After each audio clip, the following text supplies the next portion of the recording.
ফার্টিটসের পক্ষ থেকে সকলকে সুস্বাগতম। আশা করি তোমরা ভালো আছো। আজকের লাইভ ক্লাসে আমরা নতুন একটি অধ্যায় শুরু করব, যে অধ্যায়টি হলো তড়িৎ প্রবাহের চৌম্বক ক্রিয়া, 12 নম্বর অধ্যায়, যেটা আমি গতদিনই বলছিলাম এই ক্লাসটি শুরু করা হবে। তো যাই হোক, তোমরা কে কে যুক্ত হয়েছো একটু খুব তাড়াতাড়ি যুক্ত হয়ে নাও। আর যাদের যাদের একটু মেনশন দেওয়ার দরকার,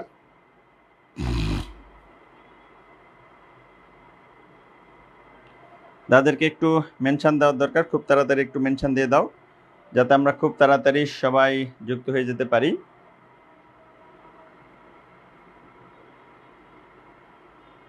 খুব তাড়াতাড়ি যাতে যুক্ত হয়ে যেতে পারি, তাড়াতাড়ি যুক্ত হয়ে যেতে পারি। সবাই একটু রেডি হয়ে যাও, তাড়াতাড়ি সবাইকে একটু মেনশন দিয়ে দাও যাতে আমরা যুক্ত হয়ে যেতে পারি সবাই।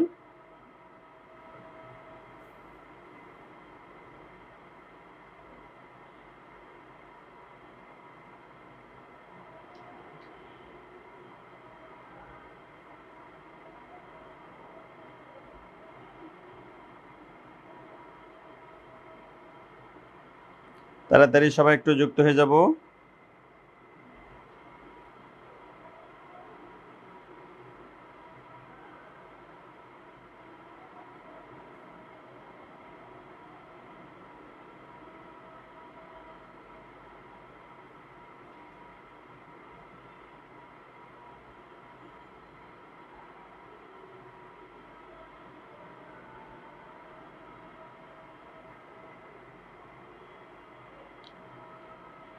আমরা কি সবাই যুক্ত হয়েছি?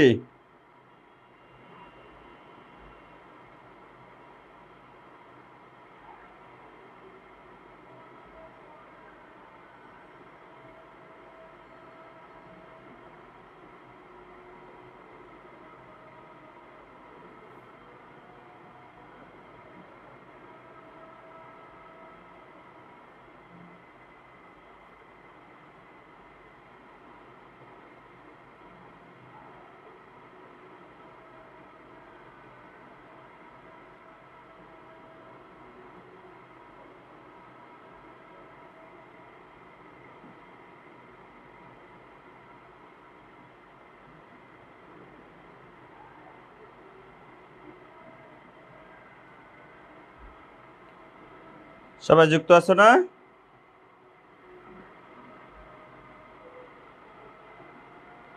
হ্যাঁ, সবাই ভালো, সমস্যা নাই, সব ঠিক আছে।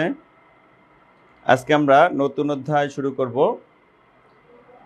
চ্যাপ্টার 12, তড়িৎ প্রবাহের চৌম্বক ক্রিয়া। গতদিন আমরা বলেছিলাম এই অধ্যায়টি শুরু করা হবে।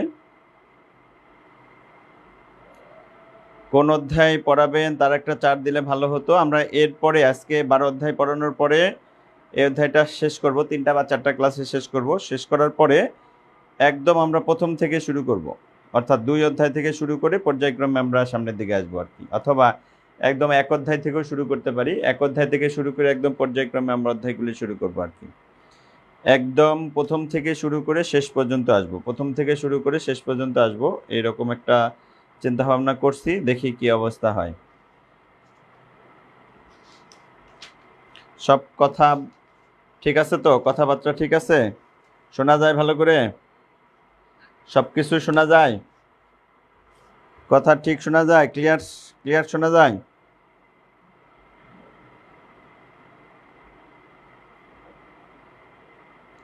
রমজানে রুটিন পরিবর্তন হতে পারে, দেখি তোমাদের জানানো হবে কখন কোন ক্লাস হবে।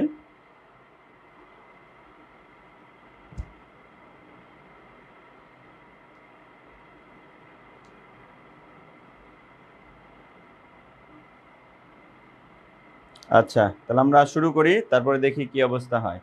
ঠিক আছে, আমরা একটু শুরু করে দিচ্ছি। তো যে অংশটি পড়ানোর কথা সেটি হচ্ছে,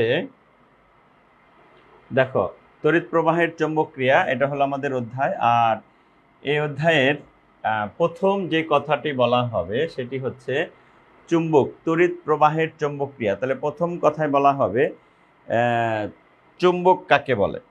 তো চুম্বক তোমরা জানো, চুম্বক কাকে বলে সেটা তোমরা জানো। সেটা হচ্ছে, এটা এই অধ্যায়ের মোটামুটি প্রথম অংশ কিছু মানে ভাষাগত পড়া আছে, সেই বিষয়গুলো আমরা বলবো। একটি লোহা জাতীয় পদার্থ যেটা লোহা বা লোহা জাতীয় অংশকে আকর্ষণ করে। চুম্বক বা লোহার মাঝখানে কিছু নেই, কিন্তু এটা অদৃশ্য একটা শক্তি যা সেটাকে টেনে রেখেছে। চুম্বকের দুটি মেরু থাকে, যেটা আমরা জানি, একটা হলো উত্তর মেরু আর একটা দক্ষিণ মেরু। আর সমজাতীয় মেরু দুটা পরস্পরকে বিকর্ষণ করে, আর বিপরীত জাতীয় মেরু পরস্পরকে আকর্ষণ করে। তার মানে কোনো একটা চুম্বকের উত্তর মেরু আর একটা চুম্বকের উত্তর মেরুকে বিকর্ষণ করবে, আর ওই চুম্বকের উত্তর মেরু আরেকটা দক্ষিণ মেরুকে আকর্ষণ করবে, দক্ষিণ মেরু উত্তর মেরুকে আকর্ষণ করবে। তাহলে এখানে বলা হয়েছে যে চুম্বকের মেরু দুটিকে উত্তর আর দক্ষিণ মেরু নাম দেওয়া হয়েছে, কারণ দেখা গেছে একটি চুম্বককে ঝুলিয়ে দিলে সেটা উত্তর দক্ষিণ বরাবর থাকে, যে অংশটুকু উত্তর দিকে থাকে সেটা হলো উত্তর মেরু, আর যেটা দক্ষিণ দিকে থাকে সেই অংশটা হলো দক্ষিণ মেরু। তার মানে আমরা এই বিষয়গুলি কিন্তু আগের থেকে আমরা জানি, এটা নিয়ে আর কথা বলার কিছু নাই। আমরা পর্যায়ক্রমে সামনের দিকে অগ্রসর হব। তাহলে চুম্বক সম্পর্কিত কথা। তাহলে চুম্বকটা কি? চুম্বক হলো লোহা বা লোহা জাতীয় কোনো বিশেষ পদার্থকে আকর্ষণ করবে, যাদের মধ্যে চুম্বক ধর্ম বিদ্যমান থাকবে, সেই বস্তুগুলোকে অবশ্যই আকর্ষণ করবে কে? চুম্বক। আচ্ছা, এবার আসো যে তড়িৎ প্রবাহের চুম্বক ক্রিয়াটা তাহলে কি? তাহলে চুম্বক তো বুঝলাম, তো চুম্বক যদি বুঝে থাকে তাহলে তড়িৎ প্রবাহের চুম্বক ক্রিয়া বলতে আমরা কি বুঝি সেটা যদি দেখি, তাহলে বলা হয়েছে এরকম,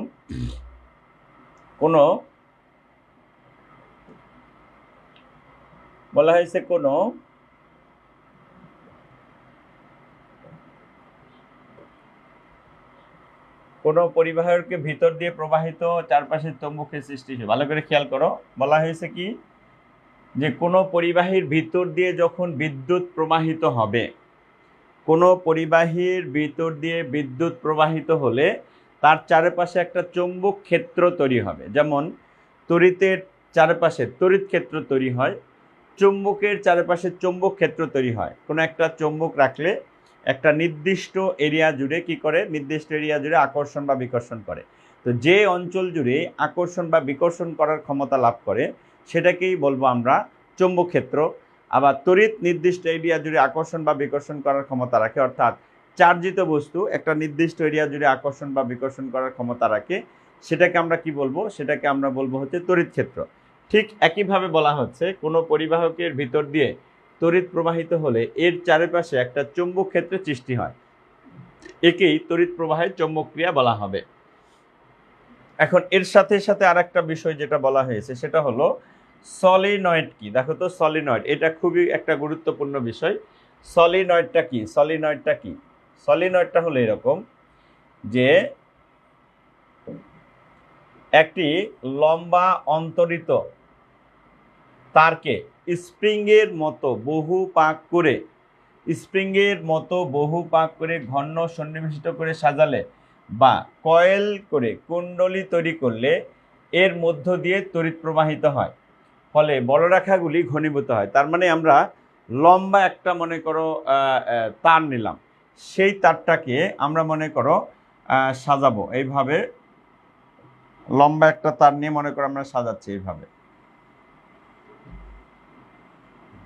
লম্বা একটা তার নিয়ে পর্যায়ক্রমে আমরা স্প্রিং যেভাবে তৈরি করা হয় আর কি, স্প্রিং, এইভাবে স্প্রিং আমরা সাজাচ্ছি। তাহলে এইভাবে যখন স্প্রিং এর মতো করে সাজানো হবে বা এই অনুসারে যখন সাজানো হবে, তখন দেখো মাঝখানে এই অংশটা একটি সিলিন্ডার আকৃতির অংশ তৈরি হবে। এই জন্য বলা হচ্ছে একটি লম্বা অন্তরিত পরিবাহক তারকে স্প্রিংয়ের মতো বহুপাক ঘন সন্নিবিষ্ট করে সাজালে বা কয়েল বা কুণ্ডলী তৈরি করে তাদের মধ্য দিয়ে তড়িৎ প্রবাহ চালনা করা হলে অধিকাংশ চৌম্বক বলরেখাগুলি কুণ্ডলীর কেন্দ্রে ঘনীভূত হবে। তখন চৌম্বক ক্ষেত্রটি দেখতে অনেকটা দণ্ড চৌম্বকের ন্যায় মনে হবে। তার মানে আমরা যদি এখান থেকে এরকম একটা রেখা আঁকানোর চেষ্টা করি, এখান থেকে একটা রেখার যদি আঁকার চেষ্টা করি, এরকম যদি একটা হিসাব করার চেষ্টা করি, আমরা এখানে যদি হিসাব করি তাহলে দেখো এখান থেকে শুরু করে এই পর্যন্ত অংশ যদি হিসাব করি, তাহলে মূলত এটা কার মতো মনে হবে? মূলত এটা দণ্ড চৌম্বকের ন্যায় মনে হবে। তাহলে এখান থেকে শুরু করে এই পর্যন্ত অংশটা, এখান থেকে শুরু করে এই পর্যন্ত অংশটা দণ্ড চৌম্বকের ন্যায় মনে হবে এটা। তাহলে স্প্রিং এর মধ্যে যে অংশটা, সেই অংশটা দণ্ড চৌম্বকের ন্যায় আচরণ করবে। ঠিক আছে, এই দণ্ড চৌম্বকের ন্যায় আচরণ করলে তখন সেই অংশটাকে বলা হবে সলিনয়েড, এবং এর মধ্য দিয়ে বিদ্যুৎ প্রবাহিত করা হবে।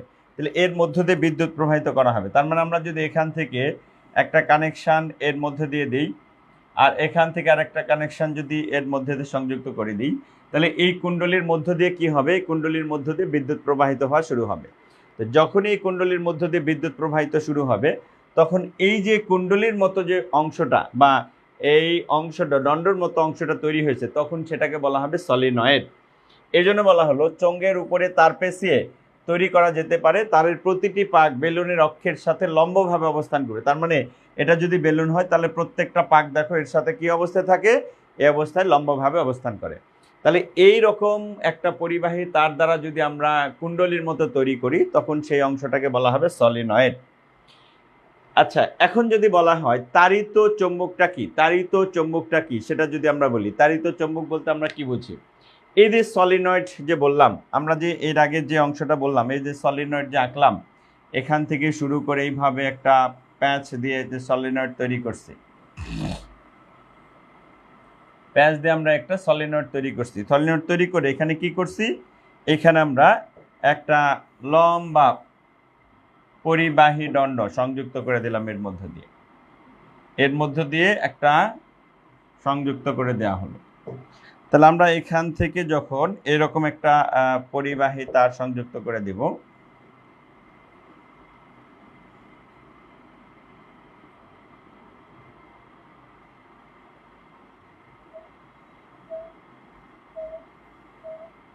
তো এই অংশটা যখন আমরা সংযুক্ত করে দেবো, তাহলে কি বলা হবে, সলিনয়েডের ভিতরে কোনো লোহার দণ্ড বা পেরেককে ঢোকালে সলিনয়েডের নিজের যে চৌম্বক ক্ষেত্র রয়েছে তার চেয়ে বেশি শক্তিশালী চৌম্বক ক্ষেত্র তৈরি করে। তার মানে আমরা এই যে হলুদ কালার দিয়ে যে অংশটা তৈরি করছি, সেটা হলো সলিনয়েড।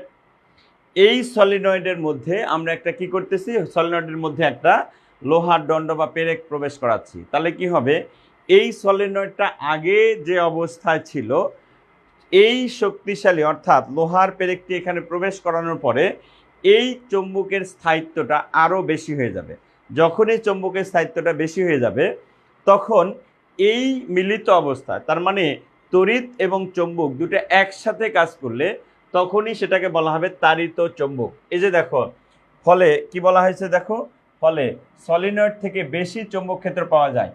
তড়িৎ প্রবাহ চলাকালীন সময়ে এটি বেশ শক্তিশালী চৌম্বকে পরিণত হয়, একে তড়িতের চৌম্বক ক্রিয়া বলা হয়ে থাকে। তার মানে কি হলো, একটা সলিনয়েড তৈরি করা হবে, এই সলিনয়েডের মধ্যে একটা লোহা দণ্ড বা পেরেক যখন প্রবেশ করানো হবে, তখন এই কুণ্ডলীটা একটা শক্তিশালী অংশে পরিণত হবে।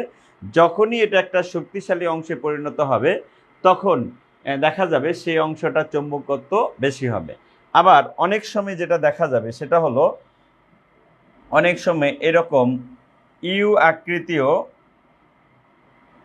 আকৃতিও এরকম চৌম্বক তৈরি করা হবে, ইউ আকৃতির চৌম্বক তৈরি করা হবে। তাহলে ইউ আকৃতি যদি চৌম্বক তৈরি করি, তাহলে কি রকম হবে দেখো, ইউ আকৃতি যখন চৌম্বক তৈরি করা হবে,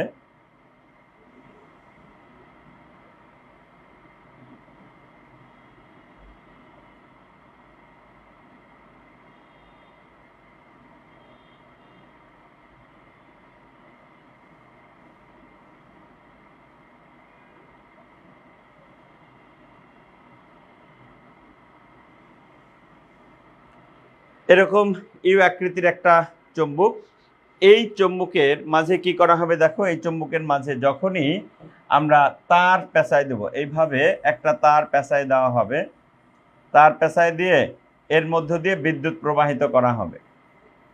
এর মধ্য দিয়ে যখন বিদ্যুৎ প্রবাহিত করা হবে, তখন এই যে ইউ আকৃতির চৌম্বক, এই ইউ আকৃতির চৌম্বকের এই দুটা প্রান্ত খুব কাছাকাছি থাকবে, তখন এটা মোটামুটি একটা শক্তিশালী চৌম্বকে পরিণত হবে।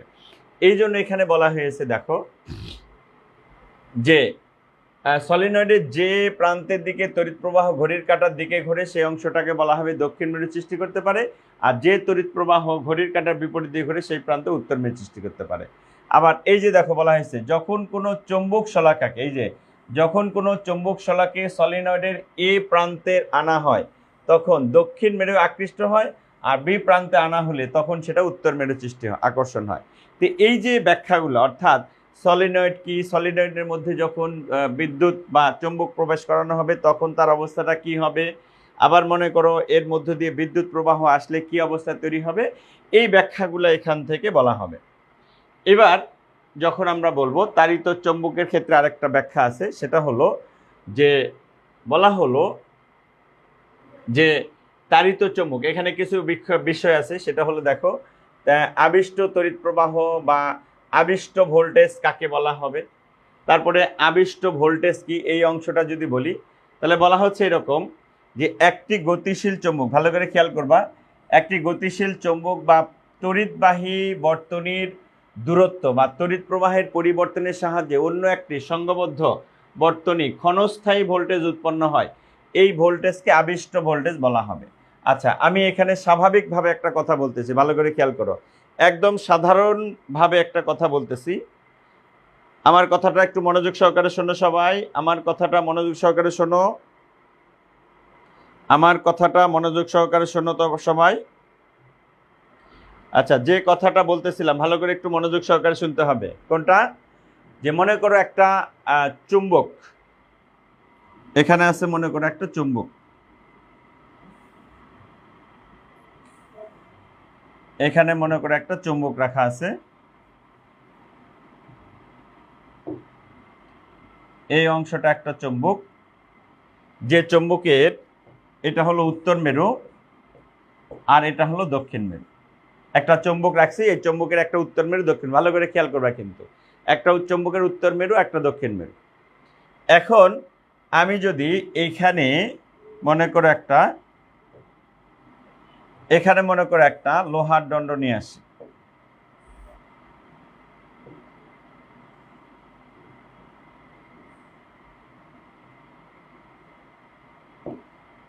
এই প্রান্তে আমি একটা লোহা দণ্ড নিয়ে আসছি, এখানে একটা লোহা নিয়ে আসলাম, তাহলে এইটাকে বলছিলাম একটা চুম্বক, এটা হলো চুম্বক, যে চুম্বকটার উত্তর মেরু দক্ষিণ মেরু আছে। কিন্তু এই লোহাটা কি, এই লোহাটা কোনো চুম্বক নয়, বা এই লোহাটা কোনো লোহা বা লোহা জাতীয় অংশ কিন্তু আকর্ষণ করবে না। কিন্তু এই লোহাটা যখনই এই চুম্বকের পাশে আনা হবে, লোহাটা যখন চুম্বকের পাশে আনা হবে তখন এই লোহার এই প্রান্তে অটোমেটিকলি একটা দক্ষিণ মেরু তৈরি হয়ে যাবে, এবং এটা তখন অটোমেটিকলি উত্তর মেরু তৈরি হয়ে যাবে, কারণ এই দক্ষিণ মেরু উত্তর মেরুকে আকর্ষণ করবে। তাহলে এটা যদি উত্তর মেরু হয়, এই দক্ষিণ মেরু অর্থাৎ লোহার এই প্রান্তটা অটোমেটিকলি দক্ষিণ মেরু তৈরি হয়ে যাবে। ফলে কি হবে দেখো, এখন এই চুম্বকের পাশে যখনই লোহা আনা হবে, চুম্বকের পাশে লোহা আনার সাথে সাথে এই চুম্বকটাও কিছু সময়ের জন্য চুম্বকে পরিণত হবে। ভালো করে খেয়াল করবা, এই লোহা আনার ফলে লোহাটাও তখন চুম্বকে পরিণত হবে। কার প্রভাবে? এই চুম্বকের প্রভাবে লোহাটাও সাময়িক সময়ের জন্য চুম্বকে পরিণত হবে। কিভাবে বুঝবো? তুমি এই লোহার পাশে যখন ছোট ছোট লোহার টুকরা আলপিন এইগুলা নিয়ে আসবা, তখন দেখবা এই অংশগুলাকে আকর্ষণ করতেছে। তার মানে যখনই এই চুম্বক লোহাটা এই চুম্বকের পাশে থাকবে, তখন এই লোহাটা এই চুম্বকের প্রভাবে অটোমেটিকলি এখানে চুম্বকে পরিণত হবে। এখন যদি আমি এই চুম্বকটাকে এখান থেকে সরায় ফেলি, এই চুম্বকটাকে যদি এখান থেকে সরায় ফেলি এই অংশ থেকে, তাহলে দেখবে তখন এটার চুম্বকে থাকবে না। তখন কি হয়ে যাবে? এই চুম্বকটা ততক্ষণে লোহাতে পরিণত হয়ে যাবে। তখন কিভাবে বুঝবো? এই যে আশপাশে যে অংশগুলো আকর্ষণ করে ধরে রাখছিল, সেই অংশগুলো আস্তে আস্তে এখান থেকে ছুটে পড়ে যাবে। তাহলে কি হলো? তাহলে এই চুম্বকের প্রভাবে এই চুম্বকটা সাময়িক সময়ের জন্য বা কিছু সময়ের জন্য চুম্বকত্ব লাভ করছে, আর এই চুম্বকত্বের প্রভাবে এখানে লোহা, নিকেল, কোবাল্ট ইত্যাদি ছোট ছোট লোহার টুকরাকে আকর্ষণ করছে। বিষয়টা আমরা বুঝতে পারছি কিনা? এই চুম্বকের প্রভাবে লোহা যখন সাময়িকভাবে চুম্বকে পরিণত হবে, তখন সেই অংশটাকে বলবো আমরা আবিষ্ট ভোল্টেজ, বা এই যে বিভব তৈরি হবে সেই অংশটাকেই বলা হবে আবিষ্ট ভোল্টেজ। তাহলে আমরা কি বলতেছি দেখো, একটি গতিশীল চৌম্বক বা তড়িৎবাহী বর্তনীর দূরত্ব বা তড়িৎ প্রবাহের পরিবর্তনের সাহায্যে অন্য একটি সংঘবদ্ধ বর্তনীতে ক্ষণস্থায়ী ভোল্টেজের উৎপন্ন হয়। তাহলে এটার কারণে এই চৌম্বকটাতে সাময়িক সময়ের জন্য, খুবই কম সময়ের জন্য এখানে একটা ভোল্টেজ উৎপন্ন হবে। এই ভোল্টেজটাকেই বলবো আমরা কি বলবো? এই ভোল্টেজটাকেই বলবো আমরা আবিষ্ট ভোল্টেজ। আজকের এই ক্লাসটি আমরা যেটা করতেছি, এরপরে আমি এই অধ্যায়ের মূল যেটা টপিক সেটা হলো ট্রান্সফরমার, এটা শুরু করব। এই ট্রান্সফরমারের ক্লাস আজকে যে করবে, আমার মনে হয় তার সারা জীবনে এই ক্লাসটি আর করার কোনো প্রয়োজন হবে না। যখন যেভাবে আমরা থাকবো তখন সেইভাবে আমরা এটা পূরণ করতে পারবো, এই হলো বিষয়। এতটুকু আমরা গ্যারান্টি রাখতেছি। তোমরা যেভাবে ক্লাস করতেছিল, শুধু ক্লাসটা একটু মনোযোগ সহকারে শোনো, যাতে আমরা ক্লাসটা করতে পারি। একদমই চ্যালেঞ্জ দিয়ে বলবো, আজকের এই ট্রান্সফরমারের ক্লাস করার পরে আর পরবর্তীতে এই ক্লাসটি আর করার কোনো প্রয়োজন হবে না। যে কোনোভাবে যে কোনো কোশ্চেন আসলেই তোমরা এটার অ্যান্সার করতে পারবা। একটু ওয়েট করো। আচ্ছা, এবার দেখো জেনারেটর। জেনারেটর কি? যে তড়িৎ যন্ত্রের যান্ত্রিক শক্তিকে তড়িৎ শক্তিতে রূপান্তর করা যায় তাকে জেনারেটর বলা হয়। আর এই জেনারেটরকে আমরা দুই ভাগে ভাগ করতে পারি, একটা এসি জেনারেটর, একটা ডিসি জেনারেটর। তবে গুরুত্বপূর্ণ যে টপিকসটা বললাম সেটা হলো ট্রান্সফরমার। এই ট্রান্সফরমার বলতে কি বোঝায় সেটা আমরা এখন ব্যাখ্যা করব। তাহলে কি বলা হয়েছে? যে যন্ত্রের সাহায্যে পর্যায়বৃত্ত উচ্চ বিভবকে নিম্ন বিভবে বা পর্যায়বৃত্ত নিম্ন বিভবকে উচ্চ বিভবে রূপান্তর করা যায় তাকে ট্রান্সফরমার বলে। কি বলছি? নিম্ন বিভবকে উচ্চ বিভবে রূপান্তর করবে, অথবা উচ্চ বিভবকে নিম্ন বিভবে রূপান্তর করবে। তো নিম্ন বিভবকে উচ্চ বিভবে আর উচ্চ বিভবকে যদি নিম্ন বিভবে রূপান্তর করে, তাহলে সেই যন্ত্রটাকে বলা হবে ট্রান্সফরমার। আর এই ট্রান্সফরমারকে আমরা দুইটা ভাগে ভাগ করতে পারবো। একটা হলো যে এই যে দেখো, আরোহী বা step up transformer. Step up মানে আপ হবে। আপ মানে কি আপ হবে? ভোল্টেজের আপ হবে। যে ট্রান্সফরমার অল্প বিভবের অধিক পরিবাহককে অধিক বিভবের অল্প তড়িৎ প্রবাহে রূপান্তর করে তাকে আরোহী বা স্টেপ আপ ভোল্টেজ বলে। মনে রাখবা হচ্ছে ভোল্টেজ বৃদ্ধি করবে। তার মানে যে ট্রান্সফরমার কি করবে? কম বিভবকে বেশি বিভবে রূপান্তর করবে। তাহলে কম বিভবকে যদি বেশি বিভবে রূপান্তর করে, তাহলে সেটাকে বলবো আমরা কি? সেইটাকে আমরা বলবো স্টেপ আপ, উচ্চধাপী বা আরোহী ট্রান্সফরমার। আর কি? আর হচ্ছে যে ট্রান্সফরমার বেশি বিভবকে কম বিভবে রূপান্তর করবে। বেশি বিভব মানে ভোল্টেজ বেশি ছিল, সেখান থেকে ভোল্টেজ কমায় দিবে। তাহলে বেশি ভোল্টেজ থেকে যদি কম ভোল্টেজে রূপান্তর করে, তাহলে সেটাকে বলবো আমরা কি? আরোহী, অবরোহী, স্টেপ ডাউন ট্রান্সফরমার। তাহলে যে যন্ত্র কি করে? ভোল্টেজের রূপান্তর করে তাকে বলবো আমরা ট্রান্সফরমার। যে যন্ত্র বা যে ট্রান্সফরমার নিম্ন বিভবকে উচ্চ বিভবে রূপান্তর করে তাকে বলা হবে স্টেপ আপ, আরোহী বা উচ্চধাপী ট্রান্সফরমার। আর যে ট্রান্সফরমার উচ্চ বিভবকে নিম্ন বিভবে রূপান্তর করে তাকে বলা হবে স্টেপ ডাউন বা অবরোহী ট্রান্সফরমার। এই তো এই ট্রান্সফরমারের গঠন, কার্যপ্রণালী কিভাবে হয় সেটা আমরা এখন দেখব। তবে গাণিতিক ব্যাখ্যাটা, এটা বাংলাগুলা লিখলে বুঝলেই তোমরা বুঝবা। তবে এই যে গাণিতিক ব্যাখ্যা খুবই গুরুত্বপূর্ণ সহকারে পড়তে হবে, মনোযোগ সহকারে দিতে হবে। খাতা কলম নিয়ে রেডি হয়ে যাও। এই অংশটা এখন আমার সাথে সাথে লিখতে হবে। খাতা কলম নিয়ে সবাই রেডি কিনা? খাতা কলম নিয়ে সবাই রেডি কিনা? এই অংশটুকুই এখানকার মূল বিষয়, যে অংশটুকু এখন করাবো, এবং এর সাপেক্ষে যে গাণিতিক অংশগুলো আছে সেই অংশগুলো এখনই আমরা প্রমাণ করব। খাতা কলম নিয়ে রেডি কিনা? খাতা কলম নিয়ে রেডি কিনা? আচ্ছা, ঠিক আছে, খাতা কলম নিয়ে সবাই রেডি। আর কেউ কোনো কথাবার্তা বলবে না। আমি যেভাবে এই অংশটা তৈরি করব সেই অংশটা সাপেক্ষে আমাদের করতে হবে। এবার দেখো, আমরা প্রথমে যে কাজটা করব সেটা হলো, আমরা এরকম একটা আয়তাকার পাত নেব।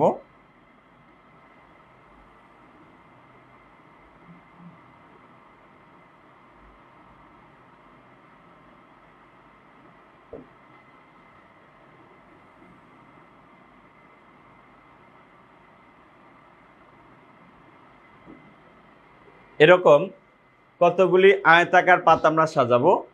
তো এই আয়তাকার পাতগুলির বাম সাইডের অংশগুলি আমরা কি করব? একটা কুণ্ডলী তৈরি করব। এখানে পাক সংখ্যা থাকবে, আবার এই পাশেও এরকম পাক সংখ্যা থাকবে। তো এক সাইডে যেমন আমরা ইনপুট আউটপুট বলি, তাহলে বাম সাইডের অংশটাকে যদি ইনপুট বলা হয়, এই অংশটার আরেকটা নাম হলো প্রাইমারি, মানে মুখ্য কুণ্ডলী। তাহলে বাম দিকে অংশটার নাম বলতেছি মুখ্য কুণ্ডলী। মুখ্য কুণ্ডলী, এই টপিক্সটা থেকেই কিন্তু যে কোনো ধরনের ম্যাথ আসবে। একটা টপিক্সই আছে ম্যাথ আসার মতো, আমার সাথে সাথে এঁকে ফেলো সবাই। এই অংশটা হলো মুখ্য কুণ্ডলী, আর ডান দিকে যে অংশটা হবে সেই অংশটা হলো গৌণ কুণ্ডলী। গৌণ কুণ্ডলী, মুখ্য কুণ্ডলী আর হলো গৌণ কুণ্ডলী, মুখ্য কুণ্ডলী গৌণ কুণ্ডলী। এখন এই মুখ্য কুণ্ডলীর মধ্যে কি কি থাকবে সেই অংশটা যদি আঁকি, মুখ্য কুণ্ডলীর মধ্যে কি কি অংশ থাকবে? এই মুখ্য কুণ্ডলীর মধ্যে থাকবে হচ্ছে পাক সংখ্যা। কি কি থাকবে? পাক সংখ্যা। আর কি থাকবে? তড়িৎচালক শক্তি। তড়িৎচালক শক্তি, পাক সংখ্যা, তড়িৎচালক শক্তি। আর কি থাকবে? আর থাকবে হলো প্রবাহ। পাক সংখ্যা, তড়িৎচালক শক্তি, প্রবাহ। তাহলে পাক সংখ্যাকে আমরা এন দ্বারা প্রকাশ করব, তার সাথে আমরা এখানে লিখব এন। যেহেতু মুখ্য কুণ্ডলী মানে প্রাইমারি, প্রাইমারি, তাহলে এখান থেকে এই অংশটা হলো প্রাইমারি, প্রাইমারি, যার কারণে এখানে লিখব এনপি, মানে প্রাইমারি পাক সংখ্যা। তাহলে মুখ্য কুণ্ডলীর পাক সংখ্যা, এটাকে আমরা এনপি দ্বারা প্রকাশ করব। মুখ্য কুণ্ডলীর পাক সংখ্যা হলো এনপি। মুখ্য কুণ্ডলীর তড়িৎচালক শক্তি, এটাকে বলবো আমরা ইপি। মুখ্য কুণ্ডলীর প্রবাহকে বলবো আমরা আইপি। কি বললাম কথাটা?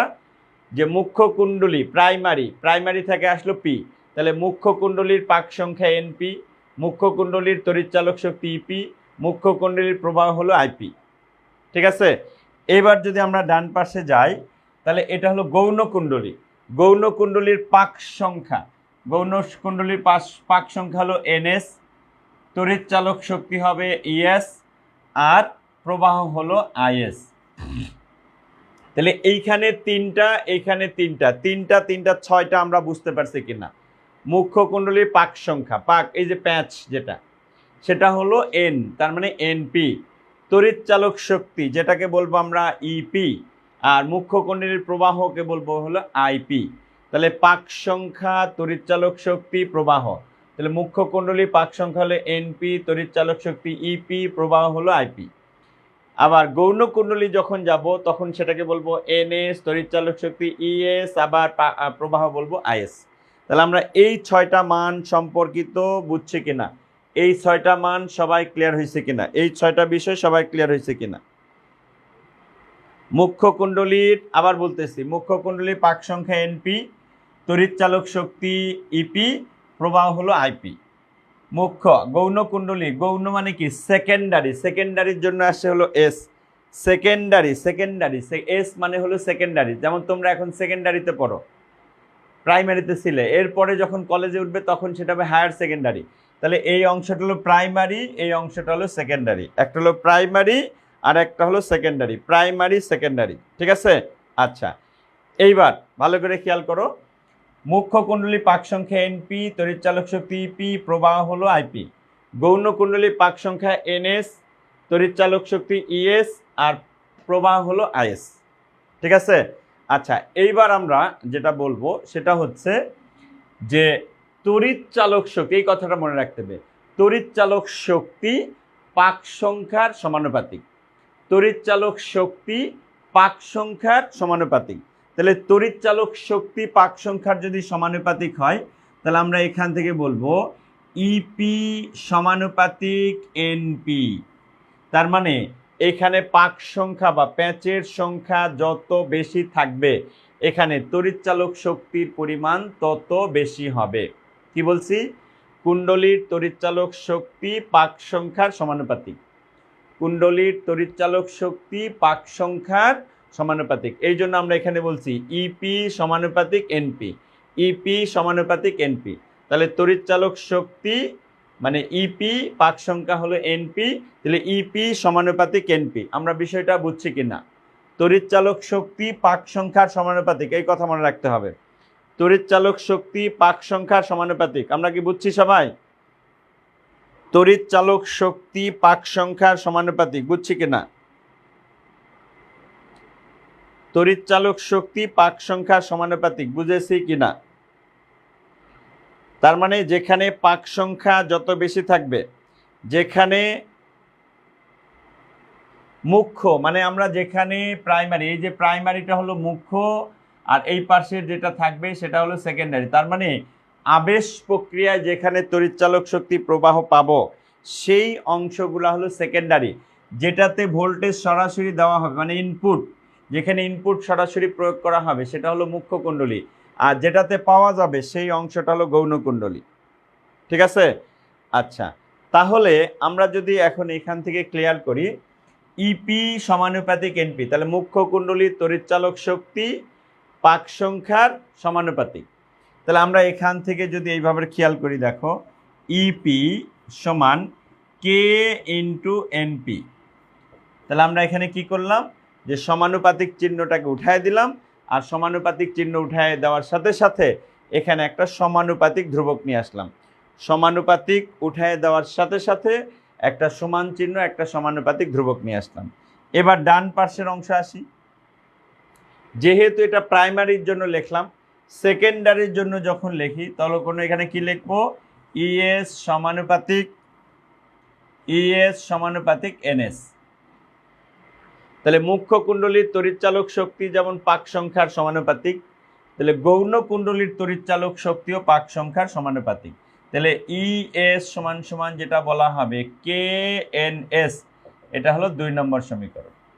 তাহলে ইপি সমান সমান কে এনপি আর ইএস সমান সমান হলো কে এন এস। এই দুটা লাইন আমরা বুঝছি কিনা?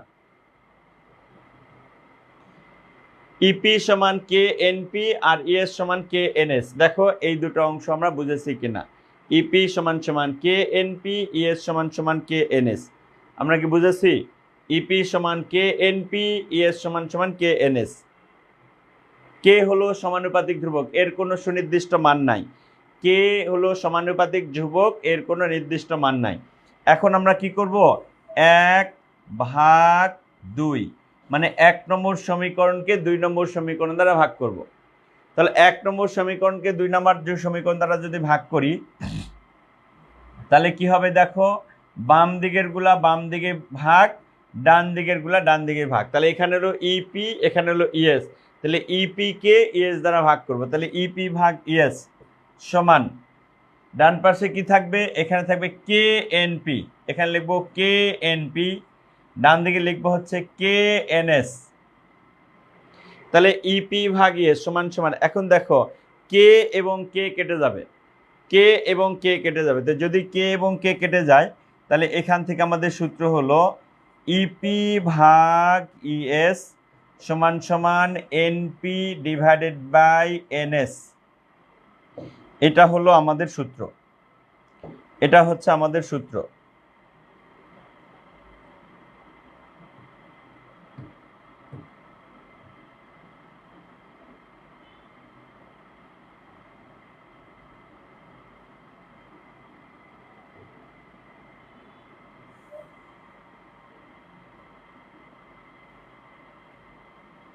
তাহলে আমাদের ই এবং এন এর একটা সূত্র পেয়ে গেলাম, EP by ES equal to NP by NS. দেখো আমরা বুঝতে পারলাম কিনা, একটা সূত্র আমরা করছি সেটা হলো ইপি ভাগ ইএস ইকুয়াল টু এনপি ভাগ এনএস।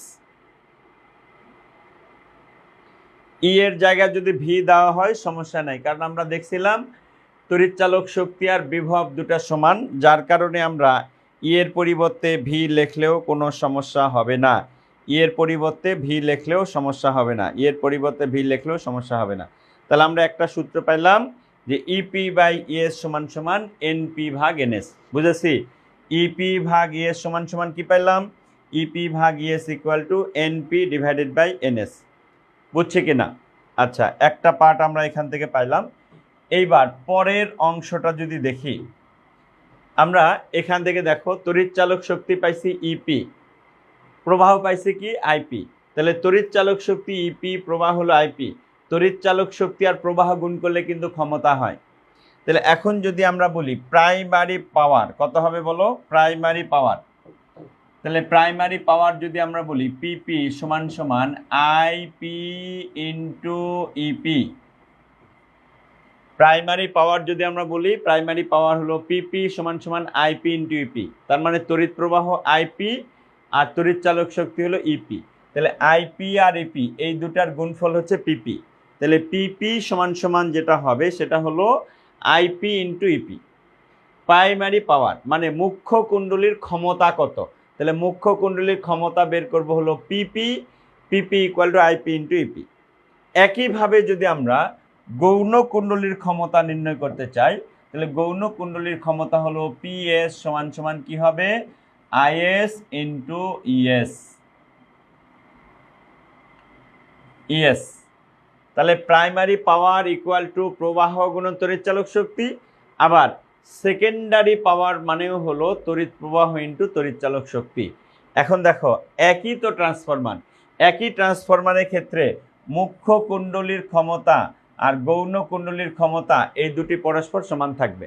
মুখ্য কুণ্ডলীর ক্ষমতা এবং গৌণ কুণ্ডলীর ক্ষমতা দুটা পরস্পর সমান হবে। মুখ্য কুণ্ডলীর ক্ষমতা হলো পিপি সমান আইপি ইন্টু ইপি, মুখ্য গৌণ কুণ্ডলীর ক্ষমতা পিএস, পিএস সমান সমান আইএস ইন্টু ইএস। তাহলে পিপি এখানে হলো পিএস, তাহলে এই দুটার বাম পার্শ্বের সমান, দুটার যদি বাম পার্শ্বের সমান হয়ে থাকে তাহলে ডান পার্শ্বের এই দুটা পরস্পর সমান হবে। তাহলে পিপি আর পিএস এই দুটা সমান, এই দুটা যখন পরস্পর সমান হবে তা ডান পার্শ্বের এই দুটাও পরস্পর সমান হয়ে যাবে। ঠিক আছে, ডান পার্শ্বে এই দুটা পরস্পর সমান হলে তাহলে আমরা এখানে কি লিখবো, পিপি ইকুয়াল টু হলো পিএস, পিপি ইকুয়াল টু হলো পিএস। তাহলে পিপি ইকুয়াল টু যদি পিএস হয় তাহলে পিপির পরিবর্তে এখানে কি হবে, আইপি ইন্টু ইপি সমান সমান কি হবে, IS into ES. PP PS তাহলে প্রাইমারি পাওয়ার আর সেকেন্ডারি পাওয়ার দুটো সমান, তাহলে প্রাইমারি পাওয়ার আর সেকেন্ডারি পাওয়ার যদি সমান হয়ে থাকে তাহলে পিপির জন্য আমরা কি লিখবো, আইপি ইন্টু ইপি, আর সেকেন্ডারি পাওয়ার মানে আইএস ইন্টু ইএস। তাহলে এখন যদি এখান থেকে আমরা লিখি, দেখো ইপি এখানে ঠিক থাকলো, তাহলে ইএস এখানে নিয়ে চলে আসবো, তাহলে ইপি বাই ইএস সমান সমান কি হবে, এখানে হবে আইএস আর এখানে হয়ে যাবে আইপি। এটা হচ্ছে আমাদের ই এবং আই সম্পর্কিত একটা সূত্র, ই এবং আই, ই এবং আয়ের সূত্র। দেখো ইপি ভাগ ইএস ইকুয়াল টু আইএস ভাগ আইপি। আমরা 2 নম্বর সূত্রটা বুঝলাম কিনা, 2 নম্বর সূত্রটা বুঝছি কিনা, ইপি ভাগ ইএস ইকুয়াল টু আইএস ভাগ আইপি বুঝেছি কিনা, তাড়াতাড়ি বলো। ইপি ভাগ ইএস ইকুয়াল টু আইপি ভাগ ইএস। পিপি আর পিএস সমান কেন, কারণ একই ট্রান্সফরমার। তোমার হাতের কথাই চিন্তা করো, মনে করো একটা তোমার বাম হাত আর একটা হলো ডান হাত। তো এখন দেখো বাম হাত আর ডান হাত তো সমান সমান, কারণ একটার অভাবে আরেকটা চলবে না। বাম হাত দ্বারা তোমার যে কাজটা করতে পারবে ডান হাত দ্বারা সেটা হবে না। ঠিক আছে, তার মানে দুইটার জন্য, যেমন আমি একটা এক হাত দিয়ে লিখতেছি, বাম হাতটা কি করতেছি, অবশ্যই এখানে কাজে লাগাইতেছি বিভিন্ন অংশে। যখন আমরা হোয়াইট বোর্ডে লিখি তখন কি ডান হাত দিয়ে লিখি, বাম হাত দিয়ে মুছি, তাহলে কি হয়, দুটা সমান তালে চলবে। তোমার যে কোনো একটা অঙ্গের যদি সমস্যা হয় তাহলে তুমি সেটার ঘাটতিটা বুঝতে পারবা। তার মানে কি হলো, সবগুলার গুরুত্ব সমান। তাহলে এই ট্রান্সফরমারের ক্ষেত্রেও একটা হলো মুখ্য কুণ্ডলী, একটা গৌণ কুণ্ডলী। তাহলে মুখ্য কুণ্ডলীর ক্ষমতা আর গৌণ কুণ্ডলীর ক্ষমতা পরস্পর সমান, মুখ্য কুণ্ডলীর ক্ষমতা আর গৌণ কুণ্ডলীর ক্ষমতা পরস্পর সমান। এই জন্য আমরা বলবো পিপি ইকুয়াল টু পিএস, মুখ্য কুণ্ডলীর ক্ষমতা আর গৌণ কুণ্ডলীর ক্ষমতা দুটা পরস্পর সমান। তাহলে পিপির পরিবর্তে আমরা লিখবো আইপি ইন্টু ইপি, আর পিএস এর পরিবর্তে লিখবো আইএস ইন্টু ইএস। তাহলে ইপি উপরে ইএস নিচে ভাগ হয়ে আসলো, তাহলে ইপি ভাগ ইএস সমান আইএস উপরে আইপি চলে আসবে নিচে, তাহলে ইপি ভাগ ইএস সমান আইএস ভাগ আইপি। বুঝছি কিনা দেখো, এই দুটা সূত্র আমরা বুঝলাম কিনা। আমরা দুটা সূত্র ব্যবহার করছি, একটা হলো ইপি ভাগ ইএস সমান এনপি ভাগ এনএস, মানে সমানুপাতিক আকারে আছে। দেখো সমানুপাতিক আকারে বলতেছি কি, এখানে যখন পি এখানেও তখন পি, এখানে যখন এস এখানেও তখন এস। কিন্তু তড়িৎ চালক শক্তি আর প্রবাহের ক্ষেত্রে ব্যস্তানুপাতিক আছে, মানে বিপরীতভাবে। এখানে যখন ইপি আছে এখানে তখন আইপি আছে, এখানে যখন ইএস উপরে তখন আইএস, মানে বিপরীতভাবে অংশগুলো আমাদের এখানে সংযুক্ত অবস্থা আছে। এইবার একটা মজার জিনিস খেয়াল করো তো, এই অংশ আর এই অংশ যদি আমরা খেয়াল করি, এখানে দেখো ইপি ভাগ ইএস, ইপি ভাগ ইএস, তাহলে এই দুটা অংশের বাম দিকে অংশের সমান, দুটার যদি বাম দিকে অংশ সমান হয়ে থাকে তাহলে ডান পাশের অংশ দুটো অবশ্যই সমান হবে। বাম দিকে অংশ দুটি সমান হলে ডান পাশের অংশ দুটি অবশ্যই সমান হবে। তাহলে আমরা যদি এখানে যদি মনে করো এটা 3 নম্বর সমীকরণ দিলাম, এটাকে বলতেছি 3 নম্বর সমীকরণ, আর এটাকে বলতেছি মনে করো 4 নম্বর সমীকরণ। তাহলে 3 এবং 4 নম্বর সমীকরণ যদি বলি, 3 নম্বর সমীকরণের বাম সাইড আর 4 নম্বর সমীকরণের বাম সাইড দুটো সমান, তাহলে 3 নম্বর এবং 4 নম্বর সমীকরণের বাম দিকে যদি সমান হয়ে থাকে, তাহলে ডান পাশের এই দুটাও পরস্পর কি হবে? সমান হবে। তাহলে আমরা এখন লিখব 3 এবং 4 নম্বর হতে পাই, কি লিখব? 3 এবং 4 নং হতে পাই। তাহলে 3 এবং 4 নম্বর সমীকরণ থেকে কি পাবো? 3 এবং 4 নম্বর সমীকরণ থেকে যেটা পাবো সেটা হলো, যেমন এনপি ভাগ এনএস, কি পাবো? এনপি ভাগ এনএস সমান সমান, এখানে কি আছে দেখো, উপরে হলো আইএস আর এখানে হলো আইপি। এটা হলো আরো একটা সূত্র আমাদের, এটা হলো আরো একটা সূত্র, প্রবাহ এবং পাক সংখ্যার সূত্র, প্রবাহ এবং পাক সংখ্যার সূত্র, এনপি বাই এনএস সমান আইএস ভাগ আইপি। তাহলে আমরা এখানে 3টা অংশ পেয়ে গেলাম। একটা হলো তড়িৎচালক শক্তি আর পাক সংখ্যার সাথে সম্পর্কযুক্ত সমীকরণ, তড়িৎচালক শক্তি আর প্রবাহের সাথে সম্পর্কযুক্ত সমীকরণ, এবং পাক সংখ্যা এবং প্রবাহের সাথে সম্পর্কযুক্ত সমীকরণ। এই 3টার সমন্বয় যখন একসাথে আমরা করতে চাইবো, ভালো করে খেয়াল করো, আমরা প্রথমে যেটা বলবো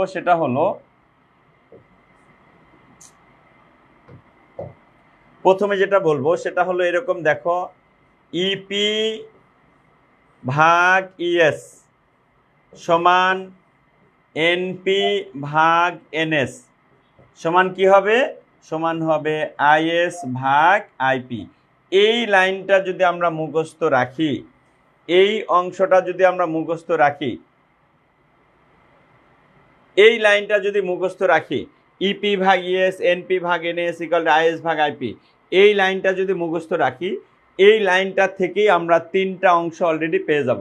কিভাবে দেখো, যেমন ই আর এন যদি নেই, তাহলে এই সমীকরণটা পাবো, ইপি ভাগ ইএস ইকুয়াল টু এনপি ভাগ এনএস, এই সমীকরণটা পেলাম। এবার যদি প্রথমটার শেষ অংশ নেই, ইপি ভাগ ইএস ইকুয়াল টু আইএস ভাগ আইপি, তাহলে এই অংশটা পাবো। আর দ্বিতীয় আর তৃতীয়টা যদি নেই, তাহলে এনপি বাই এনএস সমান কি হবে? আইএস ভাগ আইপি, তাহলে এই অংশটা পাবো। তাহলে আমরা এই লাইনটা মুখস্থ রাখতে পারবো কিনা, এই অংশটা 100% এই অংশটা আমরা মুখস্থ রাখতে পারবো কিনা, এই অংশটা মুখস্থ রাখলে বাকি অংশগুলো আমরা সহজেই করতে পারবো। দেখো আমরা বুঝতে পেরেছি কিনা, এই লাইনটা বুঝতে পারছি কিনা, ইপি ভাগ ইএস সমান এনপি ভাগ এনএস সমান আইএস ভাগ আইপি, এই লাইনটা আমরা মনে রাখতে পারবো কিনা।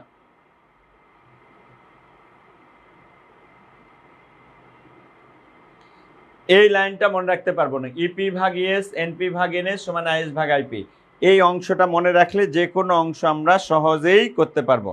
এই অংশ মনে রাখলে আর কোনো ঝামেলা আমাদের থাকবে না।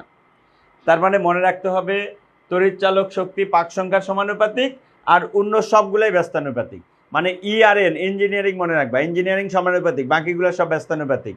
ইঞ্জিনিয়ারিং, সবাই তো ইঞ্জিনিয়ার হতে চায়, সায়েন্স স্টুডেন্ট তোমরা সবগুলাই ইঞ্জিনিয়ার হতে চায়, তার মানে ই আর এন হলো সমানুপাতিক, অন্য সবগুলাই ব্যস্তানুপাতিক। ঠিক আছে, ই এন সমানুপাতিক, এই যে দেখো ই আর এন সমানুপাতিক লিখছিলাম, এই যে ইপি সমানুপাতিক এনপি, এই দুটো সমানুপাতিক, বাকি সবগুলাই হলো ব্যস্তানুপাতিক। আমরা বুঝেছি কিনা, টোটাল বিষয় ক্লিয়ার হয়েছে কিনা, আমরা এই অংশটা বুঝতে পারছি কিনা, এটা যদি বুঝতে পারি আমরা পরবর্তী অঙ্কে চলে যাব, যে অঙ্কগুলা করলে আমাদের সহজেই সুবিধা হয়ে যাবে। ওকে, এখন আমরা গাণিতিক সমস্যায় চলে যাচ্ছি। দেখি গাণিতিক সমস্যায় কি কি আছে, একদম মুখে মুখে করতে হবে, ভালো করে খেয়াল রাখো। তাড়াতাড়ি খাতা কলম নিয়ে রেডি, সবাই খাতা কলম নিয়ে রেডি। একটি ট্রান্সফরমারের মুখ্য গৌণ কুণ্ডলীর পাক সংখ্যা, তাহলে আমরা এটা হলো এনপি, এটা হলো এনএস, মুখ্য কুণ্ডলীর প্রবাহ এটা হলো আইপি, বলা হচ্ছে গৌণ কুণ্ডলীর প্রবাহ কত। দেখি কে কে অ্যান্সার করতে পারে। তাহলে প্রবাহ এবং পাক সংখ্যার সাথে সম্পর্কযুক্ত সমীকরণ, তাহলে আমাদের সূত্র কি? এনপি ভাগ এনএস, তাহলে ব্যস্তানুপাতিক ভাবে হবে, তাহলে ব্যস্তানুপাতিক ভাবে হলে আইএস ভাগ আইপি হবে, কারণ ই এন এবং আই হলো ব্যস্তানুপাতিক। তাহলে এন এবং ব্যস্তানুপাতিক, তাহলে এখন দেখো আইএসটা আমাদের নির্ণয় করতে হবে। তাহলে আইএস যদি নির্ণয় করতে চাই, যেটা নির্ণয় করব সেটার ক্রস গুণনটা বাম দিকে নেব। তাহলে আইএস যেহেতু নির্ণয় করতে হবে, আইএস অংশটা যেহেতু নির্ণয় করতে হবে, আইএস এর সাথে এনএস এর ক্রস গুণনটা বাম দিকে নেব। তাহলে কি হবে, এনএস ইন্টু আইএস সমান সমান কি হবে, এনপি ইন্টু আইপি। আমাদের উদ্দেশ্য হলো আইএস বের করা। তাহলে আইএস সমান সমান কি হবে, এনপি ইন্টু আইপি, আর নিচে চলে আসবে কি, নিচে চলে আসবে এনএস। এবার আমরা মান বসায় দেব। এনপির মান কত যেন, এনপির মান হলো 20 ইন্টু আইপির মান কত, আইপির মান হলো 5 অ্যাম্পিয়ার, ডিভাইডেড বাই এনএস এর মান কত, এনএস এর মান হলো 200। তাহলে আইএস ইকুয়াল টু কত হলো, তাড়াতাড়ি বের করো দেখি। 0.5। সবার অ্যান্সার করে ফেলছো? 0.5 শিওর তো? শিওর তো 0.5? শিওর 0.5? ওকে, নিলাম 0.5। 0.5। তাহলে আমাদের সহজ অ্যান্সার 0.5 অ্যাম্পিয়ার। আমরা সবাই বুঝেছি কিনা? সবাই বুঝেছি কিনা? ওকে, ডান।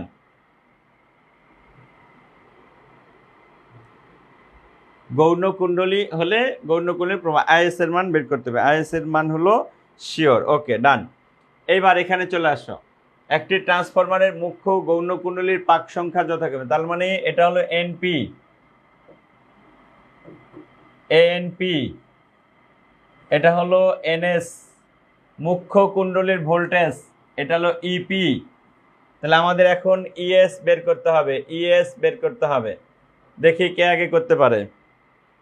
ইএস বের করতে হবে, কে আগে করতে পারে দেখি।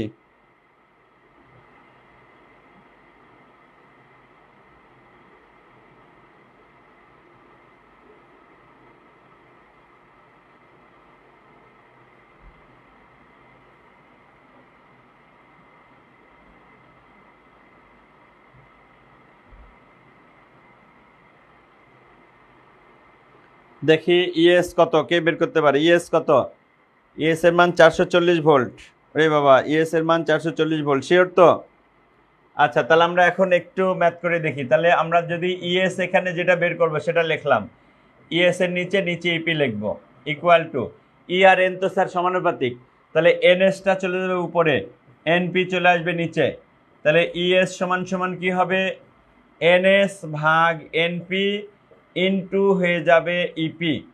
তাহলে আমরা এখান থেকে ইএস সমান যেটা পাবো সেটা কি পাবো, এনএস, এনএস এর মান পাবো 80, এনপির মান পাবো 40 ইন্টু ইপির মান পাবো 220 ভোল্ট।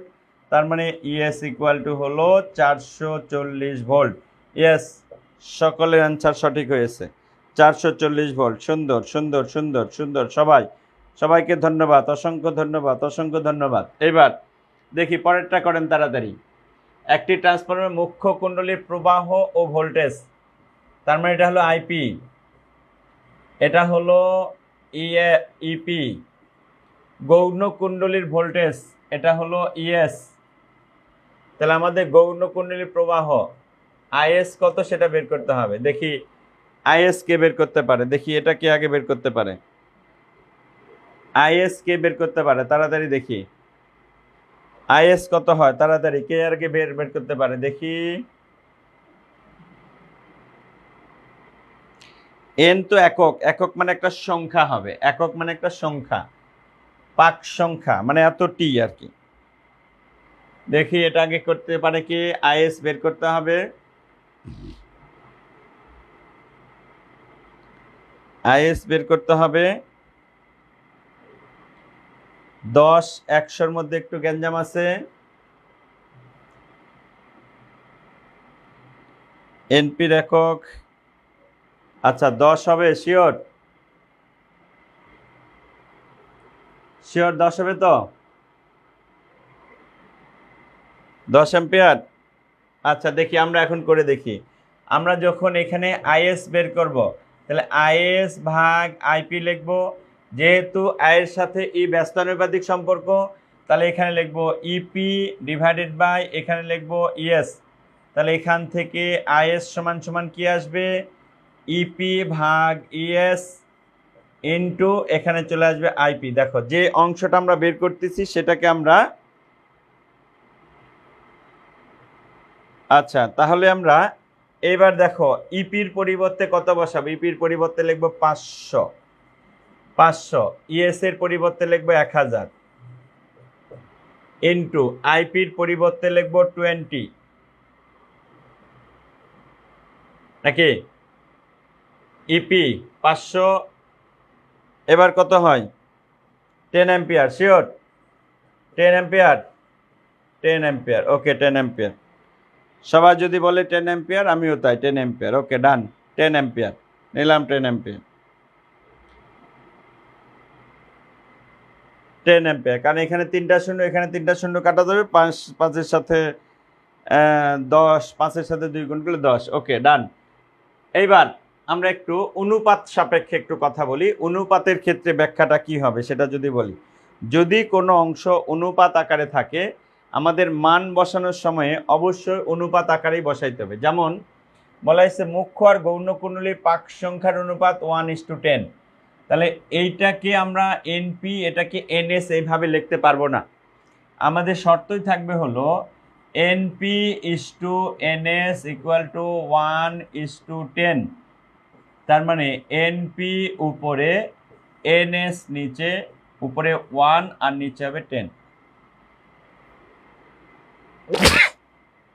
কি বললাম বলো, এনপি ভাগ এনএস ইকুয়াল টু 1:10, এনপি উপরে এনএস নিচে, তাহলে এনপি কে এনএস দ্বারা ভাগ করলে ভাগফল 1/10। আমরা এখানে NP equal to 1 NS equal to 10 লিখতে পারবো না, কারণ এটা অনুপাত আকারে আছে। যখন অনুপাত আকারে থাকবে তখন অবশ্যই অনুপাত আকারেই মান বসাইতে হবে। গৌণ কুণ্ডলীর প্রবাহ বলে দেওয়া হয়েছে এটা আইপি, এখন বলা হয়েছে মুখ্য কুণ্ডলীর, গৌণ কুণ্ডলীর, গৌণ কুণ্ডলী আইএস বলে দেওয়া আছে। মুখ্য কুণ্ডলীর প্রবাহ আইপি এর মান কত সেটা আমাদের বের করতে হবে, ঠিক আছে। আমরা এবার সরাসরি অঙ্ক করি, দেখি কি হয় আমাদের। তাহলে এখানে দেখো সূত্র হলো আইএস ভাগ আইপি, যদি লিখি আইএস ভাগ আইপি, তাহলে আই এর সাথে এন বিপরীতভাবে আছে, তাহলে এখানে লিখবো NP divided by NS, NP divided by NS. তাহলে এখান থেকে যদি বলি আইএস ভাগ আইপি সমান, আইএস ভাগ আইপি সমান এনপি ভাগ এনএস, তাহলে এনপি ভাগ এনএস মানে কত, এনপি ভাগ এনএস এর মানে হলো 1/10, তাহলে আমরা লেখার সময় অবশ্যই এখানে 1/10 এই অনুসারে লিখব। আমরা এনপি ভাগ এনএস এর মান একসাথে লিখছি 1/10, তাহলে আমরা যদি এইবার এখানে ক্রস গুণন করি তাহলে কি হবে দেখো, আইপির সাথে 1 গুণ, তাহলে এখান থেকে লিখব IP equal to 10 into is, 10 into is এর মান কত, আইএস এর মান হলো, আইএস এর মান হলো কত, আইএস এর মান হলো 20 অ্যাম্পিয়ার, তাহলে আমরা এখানে 200 এত অ্যাম্পিয়ার, তাহলে আইপি ইকুয়াল টু 200 অ্যাম্পিয়ার। দেখো আমরা বুঝতে পারছি কিনা, টোটাল বিষয়টা বুঝতে পারলাম কিনা।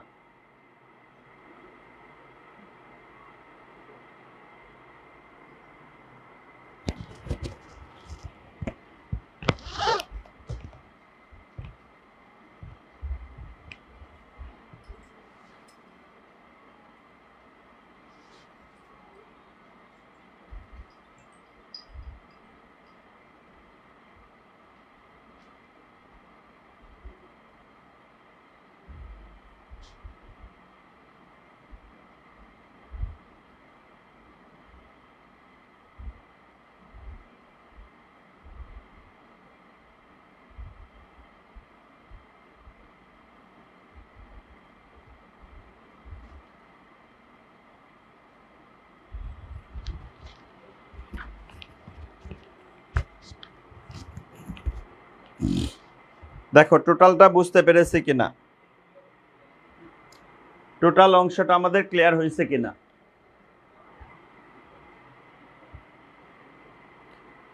তাহলে আমরা এখান থেকে যখন অনুপাত আকারে মান থাকবে তখন অবশ্যই সেটাকে অনুপাত আকারেই মান বসাইতে হবে, অনুপাত আকারে থাকলে অবশ্যই অনুপাত আকারেই মান বসাইতে হবে। আলাদা আলাদা করে মান বসানোর কোনো সুযোগ নাই, আলাদা আলাদা করে মান বসানোর সুযোগ নাই, ঠিক আছে? আলাদা আলাদাভাবে মান বসানোর কোনো সুযোগ নাই। এইবার একটি ট্রান্সফরমারের মুখ্য কুণ্ডলীতে 10 অ্যাম্পিয়ার তড়িৎ প্রবাহিত হলে, আবার বলতেছি, একটি মুখ্য কুণ্ডলীতে 10 অ্যাম্পিয়ার তড়িৎ প্রবাহিত হলে, তার মানে এই অংশটার মান হলো আইপি। ভালো করে খেয়াল করবা কিন্তু, ট্রান্সফরমারের মুখ্য কুণ্ডলীতে 10 অ্যাম্পিয়ার তড়িৎ প্রবাহিত হবে। গৌণ কুণ্ডলীর তড়িৎ প্রবাহ 5 অ্যাম্পিয়ার, এটা হলো আইএস। মুখ্য কুণ্ডলীর ভোল্টেজ, এই অংশটার মান হলো ইপি। পাক সংখ্যা, তাহলে মুখ্য কুণ্ডলীর ভোল্টেজ এবং পাক সংখ্যা, মুখ্য কুণ্ডলীর ভোল্টেজ ইপির, পাক সংখ্যা হলো এনপি। এই কয়টা মান আমাদের দেওয়া আছে, ভালো করে খেয়াল করবা কিন্তু। একটি ট্রান্সফরমারের মুখ্য কুণ্ডলী 10 অ্যাম্পিয়ার তড়িৎ প্রবাহিত হলে, তাহলে আইপির মান যখন 10 অ্যাম্পিয়ার হবে, গৌণ কুণ্ডলীতে তড়িৎ প্রবাহ হলো 5 অ্যাম্পিয়ার, তার মানে আইপি আর ইপি পেয়ে গেলাম। মুখ্য কুণ্ডলীর 220 ভোল্ট প্রয়োগ করা হয়েছে, তাহলে ইপির মান হলো 220 ভোল্ট, আর মুখ্য কুণ্ডলীর পাক সংখ্যা হলো কত, 100। তাহলে গৌণ কুণ্ডলীর পাক সংখ্যা কত সেটা বের করতে হবে, তাহলে এনএস এর মান কত সেটা আমাদের বের করতে হবে। ভালো করে মনোযোগ সহকারে একটু খেয়াল করি, এনএস এর মান কত হবে সেটা বের করতে হবে। তাহলে আমাদের সূত্র কি? সূত্র হলো ইপি ভাগ ES equal to NP divided by NS. তাহলে আমরা হিসাব করব, যে অংশটা ক্রস গুণন করতে হয় সেটা বাম দিকে নিতে হবে, যে অংশটার মান বের করতে হবে সেটা বাম দিকে, যে অংশটার মান বের করতে হবে। তাহলে দেখো আমাদের এনএস বের করতে হবে, তাহলে এনএস এর সাথে যেটা ক্রস গুণন সেটা বাম দিকে নিব। তাহলে এখান থেকে কি হবে, ইপি ইন্টু এনএস সমান কি হবে, এই ক্রস গুণন, ইএস সমান সমান এনপি।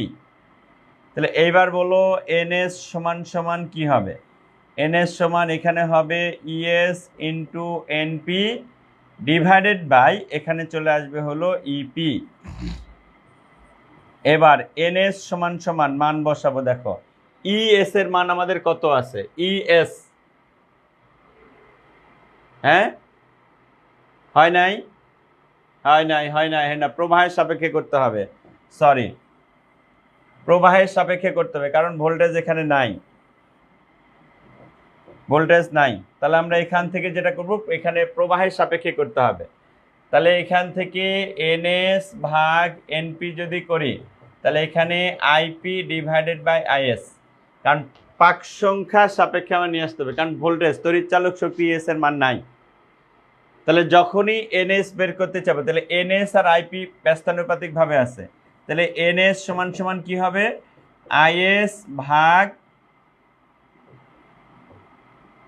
আইপি ভাগ আইএস ইন্টু এই এনপিটা এখানে গুণাকারে যাবে। তাহলে আমরা যখন এখানে এনএস বের করতে চাইবো, এবার বলো আইপির মান কত, আইপির মান হলো 10,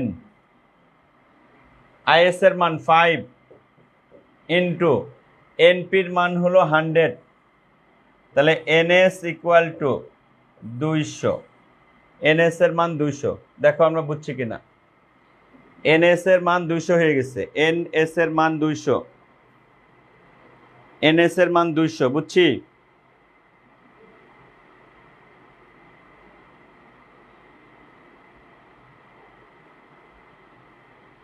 এনএস এর মান 200।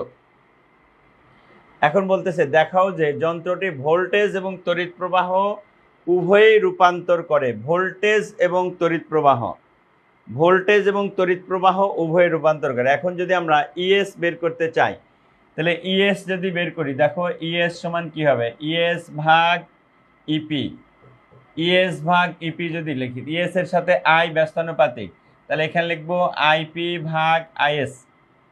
তাহলে ইএস সমান সমান কত হবে, আইপি ভাগ আইএস ইন্টু এখানে থাকবে হলো ইপি।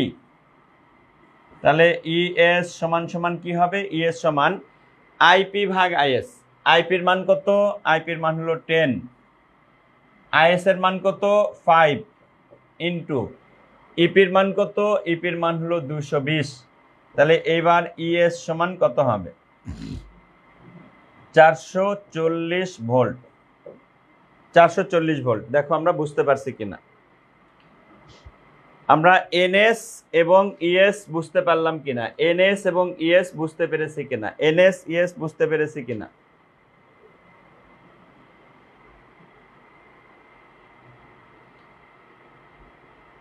এনএস ইএস বুঝতে পেরেছি কিনা। এনএস এর মান হলো 200, ইএস এর মান হলো 220 440 ভোল্ট। ক্লিয়ার? সবাই ক্লিয়ার? গৌণ কুণ্ডলী পাক সংখ্যা হলো এনএস আর ভোল্টেজ ইএস। এখন দেখো দুটাই রূপান্তর করে, তার মানে কি হলো যে ES is greater than EP, তাহলে ES is greater than EP. তাহলে এখন যদি আমরা ইএস কে ইপি দ্বারা ভাগ করি কত হয় দেখো তো। ইএস এর মান কত? ইএস এর মান হলো 440, ইএস এর মান 440 আর ইপির মান হলো 220। তার মানে ইএস ইকুয়াল টু 440কে 220 দ্বারা ভাগ করলে 2 ইন্টু ইপি। তাহলে ইএস সমান হলো 2 ইন্টু ইপি, ইএস সমান হলো 2 ইন্টু ইপি। এখন যদি আমরা প্রবাহের সাপেক্ষে বের করতে চাই, প্রবাহটা কতটুকু পরিবর্তন হলো দেখো, প্রবাহটা কতটুকু পরিবর্তন হয়েছে। এখানে হলো আইপি ভাগ আইএস যদি লিখি, তাহলে আইপির মান হলো কত? 10 অ্যাম্পিয়ার। আইএস এর মান কত? 5 অ্যাম্পিয়ার। তাহলে আমরা এখান থেকে বলবো IP equal to 2IS, IP equal to হলো 2IS। তাহলে দেখো তড়িৎ চালক শক্তি যেমন ইপির তুলনায় ইএস যেমন দ্বিগুণ, সেরকম আইপি আইএস এর তুলনায় দ্বিগুণ। তাহলে তড়িৎ প্রবাহ এবং ভোল্টেজ উভয়েই পরিবর্তন হয়, তড়িৎ প্রবাহ এবং ভোল্টেজ উভয়ই পরিবর্তনশীল। আমরা বিষয়টা ক্লিয়ার হয়েছে কিনা? তড়িৎ চালক শক্তি এবং প্রবাহ দুটাই পরিবর্তনশীল, তড়িৎ চালক শক্তি এবং প্রবাহ উভয়ই পরিবর্তনশীল।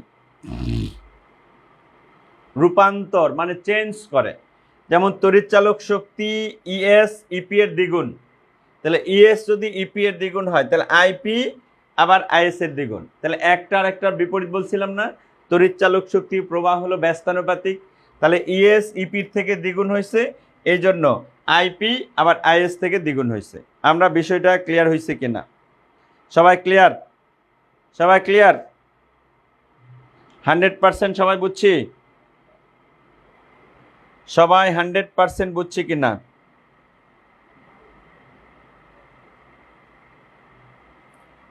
ভোল্টেজ প্রবাহ এবং ভোল্টেজ উভয় রূপান্তর মানে পরিবর্তন হয়, এটা যে অনুসারে বাড়বে এটাও ঠিক সেই অনুসারে কমবে। আমরা বিষয়টা ক্লিয়ার হয়েছে কিনা?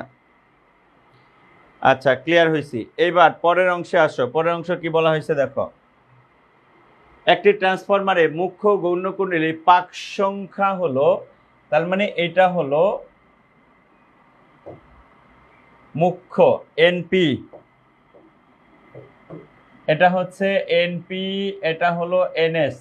আমার সাথে সাথে মিলাও দেখো, মুখ্য কুণ্ডলীর পাক সংখ্যা 16, গৌণ কুণ্ডলীর পাক সংখ্যা 80। মুখ্য কুণ্ডলীতে 5 অ্যাম্পিয়ার তড়িৎ প্রবাহ করা হবে, সেটা হলো আইপি। তড়িৎ প্রবাহিত হলে গৌণ কুণ্ডলী প্রবাহ কত হবে, তাহলে আইএস কত সেটা বের করতে হবে।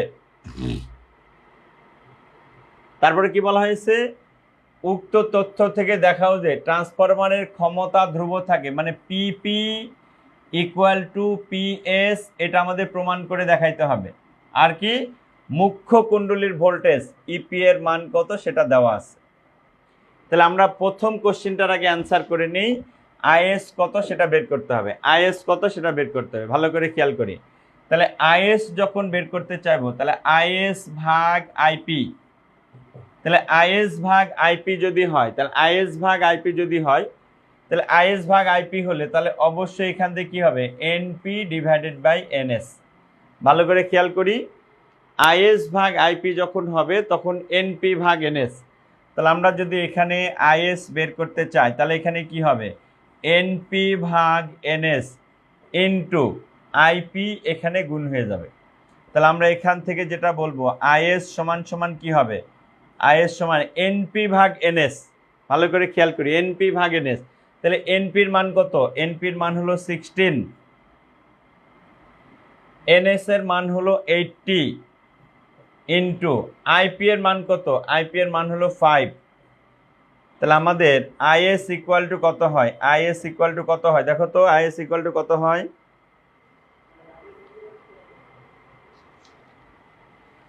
আইএস এর মান 1 এম্পিয়ার। শিওর? আইএস এর মান 1 এম্পিয়ার। আচ্ছা, আইএস এর মান 1 এম্পিয়ার হলো, আইএস এর মান 1 এম্পিয়ার।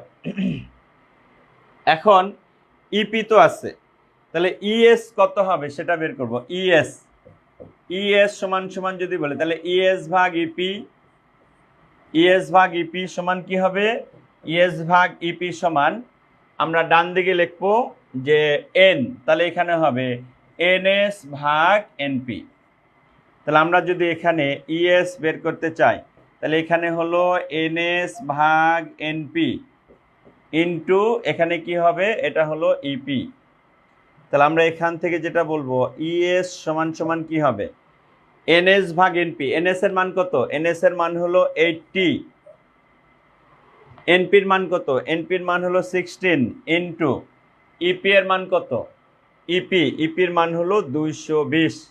তাহলে এবার বলো ইএস সমান কত হয়? ইএস সমান যেটা হয় সেটা হলো তাহলে 80 গুণন 220 ভাগ কত? 16 ইকুয়াল টু হলো 1100 এত ভোল্ট। তাহলে আমরা ইএস পেয়ে গেলাম। এইবার তাহলে ইএস পেয়ে গেছি, এখন আমাদের বের করতে হবে কি? উভয় সাইডের ক্ষমতা কত সেটা বের করতে হবে, উভয় সাইডের ক্ষমতা। তাহলে এখন যদি আমরা পিপি বের করি, দেখো তো পিপি সমান সমান আইপি ইন্টু ইপি। পিপি সমান হবে আইপি ইন্টু ইপি। তাহলে আইপির মান কত? আইপির মান হলো 5 এম্পিয়ার ইন্টু ইপির মান কত? ইপির মান ছিল 220 ইকুয়াল টু 1100 ওয়াট। এবার বলো স্যার পিএস ইকুয়াল টু কত? পিএস ইকুয়াল টু হবে আইএস ইন্টু ইএস। তাহলে পিএস সমান সমান আইএস ইন্টু ইএস। তাহলে আইএস এর মান হলো 1 এম্পিয়ার ইন্টু ইএস এর মান হলো 1100 ভোল্ট। তার মানে এখানে হলো 1100 ওয়াট। দেখো প্রাইমারি পাওয়ার আর সেকেন্ডারি পাওয়ার দুটা পরস্পর সমান, পিপি আর পিএস দুটা পরস্পর সমান, ক্ষমতা ধ্রুব থাকে। দেখো বিষয়টা ক্লিয়ার হয়েছে কিনা? ট্রান্সফরমারের ক্ষমতা ধ্রুব থাকে, ট্রান্সফরমারের উভয় কুণ্ডলীর ক্ষমতা সমান। ক্লিয়ার হয়েছে কিনা? আমরা এর আগে যখন ম্যাথ করছিলাম তখন আমরা দেখছিলাম যে উভয় সাইডের ক্ষমতা সমান হয়, আমাদের এখানে ক্যালকুলেশনও তাই বলে। আমাদের টোটাল বিষয় ক্লিয়ার হয়েছে কিনা? তাড়াতাড়ি বলো টোটাল বিষয় ক্লিয়ার হয়েছে কিনা? আচ্ছা এইবার আসো, এইবার যেটা বলা হয়েছে পরের কোশ্চিন ভালো করে খেয়াল করতে হবে। পরের কোশ্চিন কি বলা হয়েছে সেটা ভালো করে খেয়াল করতে হবে। দেখো এখানে যেটা বলা হয়েছে একটি ট্রান্সফরমারে 220 ভোল্ট থেকে 50 কিলোভোল্ট রূপান্তর করে, তার মানে এই অংশটা হবে ইপি, থেকে এত অংশে রূপান্তর করে, তার মানে এটা হলো ইএস। ইপি থেকে ইএস এত হয়। ট্রান্সফরমারের গৌণ কুণ্ডলিতে তার মানে এটা হলো এনএস এর মান, প্যাচ আছে, এবং গৌণ কুণ্ডলীর তড়িৎ প্রবাহ হলো আইএস। বলা হয়েছে ট্রান্সফরমারের গৌণ কুণ্ডলীতে একক দশক শত 20,000 সংখ্যক পাক বা প্যাচ আছে এবং 2 মিলি অ্যাম্পিয়ার তড়িৎ প্রবাহতা পাওয়া যায়। তাহলে মুখ্য কুণ্ডলীর পাক সংখ্যা বা প্যাচ সংখ্যা কত সেটা বের করতে হবে। তাহলে মুখ্য কুণ্ডলীর প্যাচ সংখ্যা মানে এটা হলো এনপি ইকুয়াল টু কত সেটা আমাদের বের করতে হবে। আর বলা হয়েছে ট্রান্সফরমারটি 30 মিনিট চললে কি পরিমাণ শক্তি ক্ষয় হয়। তাহলে আমরা আগে এনপিটা বের করে নিই। তাহলে দেখো আমরা যদি এখানে এনপি বের করতে চাই তাহলে এনপি ভাগ এনএস আছে কি ই এর সাপেক্ষে, তাহলে উপরে হবে ইপি ডিভাইডেড বাই ইএস, কারণ আমাদের ই এবং এন হলো সমানুপাতিক। তাহলে এনপি ভাগ এনএস, এনপি আগে লিখলাম কেন, যেটা বের করবো সেটা আগে লিখছি। তাহলে এনপি ভাগ এনএস সমান হলো ইপি ভাগ ইএস। তাহলে আমরা যদি এখান থেকে এনপি সমান বের করতে চাই, তাহলে এখানে হবে ইপি ভাগ ইএস ইন্টু এখানে যেটা বলা হবে সেটা হলো এনএস। তাহলে এনপি সমান কি করব দেখো, ইপি ভাগ ইএস। ইপির মান কত? ইপির মান হলো 220। ইএস এর মান 50 কিলো ভোল্ট, তাহলে 50-এর সাথে 1000 গুণ হবে। কিলো ভোল্ট আছে, সেটাকে ভোল্টে নিতে হবে। তাহলে কিলো ভোল্ট থেকে ভোল্টে নিতে গেলে 1000 দ্বারা গুণ।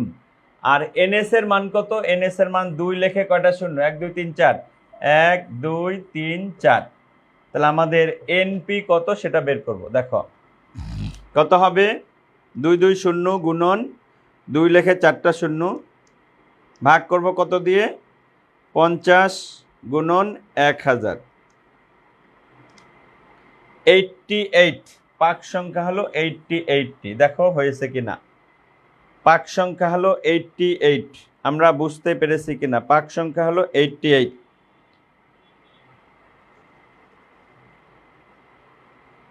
পাক সংখ্যা 88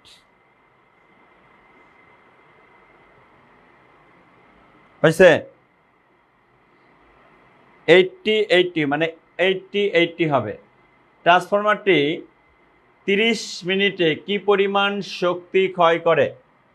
তাহলে আমাদের ব্যয়িত শক্তি বের করতে হবে। তাহলে ব্যয়িত শক্তি যদি বের করতে চাই, তাহলে আমাদের এখন যদি পিএস বের করতে চাই, তাহলে পিএস সমান সমান কি হবে দেখো তো। পিএস পিএস যদি বের করতে চাই, তাহলে পিএস সমান সমান কি হবে? পিএস সমান সমান আইএস ইন্টু ইএস, আছে কিনা? তাহলে আমাদের এখান থেকে পিএস সমান সমান আইএস ইন্টু ইএস। আইএস এর মান কত? আইএস এর মান হলো 2 মিলি অ্যাম্পিয়ার, তাহলে 2 × 10⁻³ অ্যাম্পিয়ার ইন্টু ইএস এর মান কত? ইএস এর মান হলো 50 গুণন 1000। তাহলে আমরা এখান থেকে পিএস সমান সমান কত হবে? কত হবে বলো? 2 × 10⁻³ 2 × 10⁻³ ইন্টু কত হবে? ইন্টু 50 গুণন 1000 ইকুয়াল টু কত হবে? 100 ওয়াট। পিএস এর মান হলো 100 ওয়াট। এতটুকু আমরা বুঝছি, পিএস এর মান হলো 100 ওয়াট। ইয়েস, পিএস এর মান যদি 100 ওয়াট হয়, তাহলে এখন আমরা লিখব ডব্লিউএস সমান সমান PS into T. PS into T, PS এর মান হলো 100 ইন্টু টি এর মান কত? টি এর মান হলো 30 মিনিট, তাহলে 30 গুণন 60, যেহেতু শক্তির একক হলো জুল, তার মানে আমাদের কত হবে? 100 গুণন 30 গুণন 60, 1.8 × 10⁵ এত জুল। দেখো আমরা বুঝতে পারছি কিনা।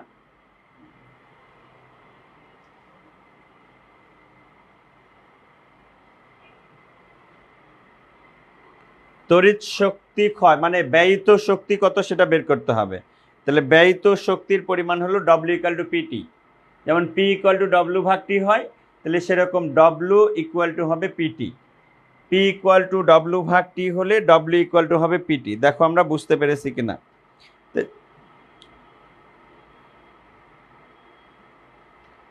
PS প্রাইমারি পাওয়ার না, secondary power. PS = IS × ES। PS = IS × ES। পিপি বের করলেও হবে, পিপি বের করলেও এই 100 ওয়াটে আসবে। কিন্তু কথা হলো সবসময়ের জন্য আউটপুট ভোল্টেজটা, আউটপুট যে কোনো বিষয় আমরা তো সেকেন্ডারি অংশ থেকে কাউন্ট করব। এই জন্য ক্ষমতাটা সবসময়ের জন্য তোমরা যদি সেকেন্ডারি বের করো তাহলেই সেটা সুবিধা হবে। মুখ্য কুণ্ডলীর হিসাব করলেও একই ঘটনাই ঘটতো, মুখ্য কুণ্ডলীর হিসাব করলেও একই ঘটনাই ঘটবে, মুখ্য কুণ্ডলীর হিসাবও একই ঘটনাই ঘটবে। ঠিক আছে? তো তো আমরা সেকেন্ডারি বের করলাম কেন? কারণ সেকেন্ডারি থেকে সবসময়ের জন্য আউটপুট নেওয়া হয়, সেকেন্ডারি থেকে সবসময়ের জন্য আউটপুট নেওয়া হয়, এই জন্য আমরা ওই অংশটা এখান থেকে করছি। ঠিক আছে, এইবার পরের অংশে চলে আসি, দেখি কি হয়। এটা যদি আমরা করতে পারি তাহলে দেখা যাবে যে সব অঙ্কই আমাদের শেষ। এই অঙ্কটা করতে পারলে সব অঙ্কই আমাদের শেষ। দেখা যায় একটি ট্রান্সফরমারের মুখ্য গৌণকুণ্ডলীর পাক সংখ্যা, তার মানে এখানে কি হবে, এখান থেকে মুখ্য কুণ্ডলীর পাক সংখ্যা, এটা হলো এনপি, গৌণকুণ্ডলীর পাক সংখ্যা এই অংশটা হলো এনএস। মুখ্য কুণ্ডলী গৌণকুণ্ডলী, তাহলে মুখ্য কুণ্ডলী মানে হলো এনপি, গৌণকুণ্ডলী মানে হলো এনএস।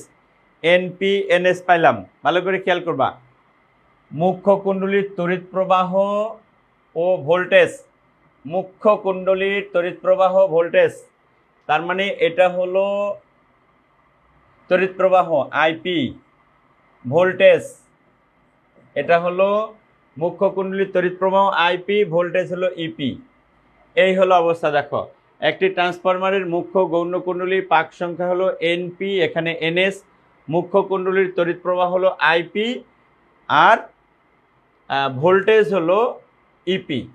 এখন গৌণকুণ্ডলীর প্রবাহ তার মানে আইএস, গৌণকুণ্ডলীর ভোল্টেজ ইএস, এই দুটো অংশ আমাদের বের করতে হবে। তাহলে আইএস কত আর ইএস কত এটা বের করতে হবে। ঠিক আছে, তাহলে আমরা যদি এখন একটা কাজ করি, ভালো করে খেয়াল করবে। দেখো মনে করো আইএস বের করব, ভালো করে খেয়াল করবা। তাহলে আইএস এর সাথে এখানে আইপি থাকবে। এখন আমাদের দেখতে হবে কি মান দেওয়া আছে। মান উপরে দেওয়া আছে এন এর, তাহলে আইএস ভাগ এন আইপি যদি হয় তাহলে উপরে অবশ্যই এনপি ডিভাইডেড বাই এনএস হবে। তাহলে আমরা যদি এখান থেকে আইএস সমান সমান লিখি, তাহলে এনপি ভাগ এনএস ইন্টু এখানে যেটা হবে সেটা হলো আইপি। তাহলে আমরা যদি এখান থেকে আইএস সমান সমান লিখি, তাহলে আইএস সমান কি হবে, এনপি ভাগ এনএস। এনপির মান কত? এনপির মান হলো 100, এনএস এর মান হলো 500 ইন্টু আইপি এর মান কত? আইপি এর মান হলো 10। তাহলে এখন দেখো আইএস সমান সমান কত হয়েছে। আইএস সমান কত হয়? আইএস সমান হলো 2 অ্যাম্পিয়ার। ওকে, আইএস সমান 2 অ্যাম্পিয়ার আমরা পেয়ে গেলাম। একটা অ্যান্সার আমাদের শেষ, একটা অ্যান্সার শেষ। ঠিক আছে, এবার ইএস বের করতে হবে। ইএস, তাহলে আমরা যখন ইএস বের করব, ইএস বের করার ক্ষেত্রে তাহলে কি হবে, দেখো ইএস যখন বের করব তাহলে ইএস, তাহলে এখানে ইপি থাকবে সমান এখানে আছে কি এন, তাহলে এখানে অবশ্যই এনএস ভাগ এনপি হবে। তাহলে ইএস সমান কি হবে? ইএস সমান উপরে হলো এনএস ভাগ এনপি ইন্টু এখানে হবে ইপি। তাহলে ইএস সমান সমান আমরা লিখব এনএস ভাগ এনপি। এনএস এর মান কত? এনএস এর মান হলো 500, এনপির মান কত? এনপির মান হলো 100 ইন্টু ইপি এর মান কত? ইপি এর মান হলো 200। তাহলে ইএস সমান কত হবে? ইএস সমান কত হবে? ইএস সমান হলো 1000 ভোল্ট, 1000 ভোল্ট। তাহলে এইখানে আমরা আরো একটা আনসার পেয়ে গেলাম, এখান থেকে আরো একটা আনসার আমরা পেয়ে গেলাম। তাহলে আমাদের দুটো অ্যান্সার অলরেডি হয়ে গেল। আইএস এবং ইএস আমরা দুটো মান পেলাম।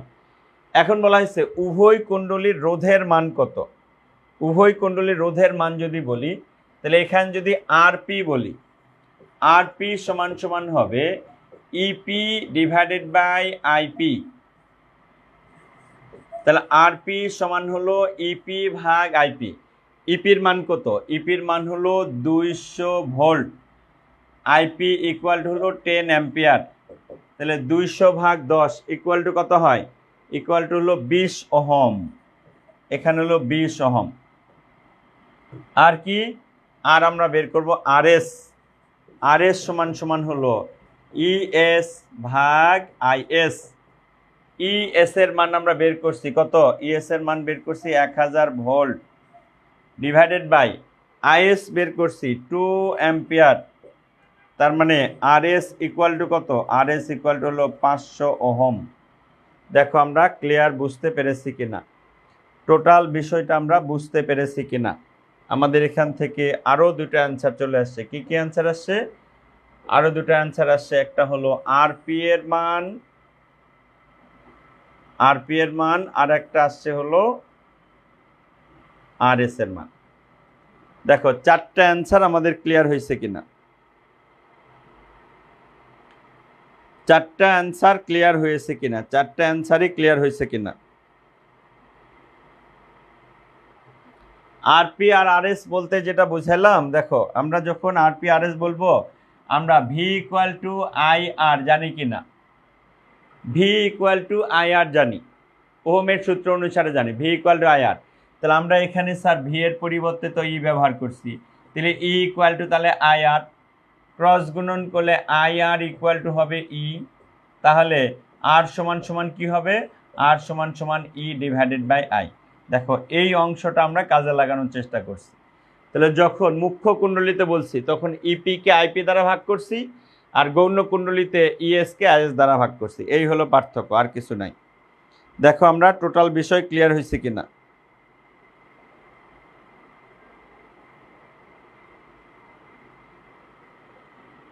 দেখো আমরা টোটাল বিষয়টা ক্লিয়ার হয়েছে কিনা।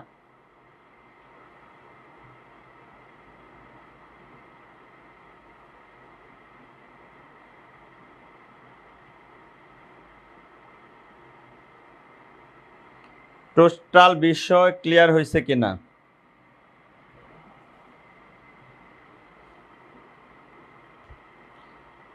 আমরা কি আজকের ম্যাথগুলো 100% বুঝতে পেরেছি? আজকের ম্যাথগুলি কি 100% বুঝতে পারছি সবাই?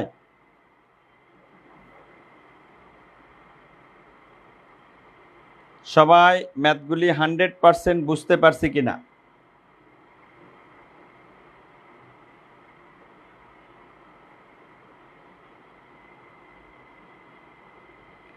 টোটালটা ভালোভাবে বুঝতে পারছি?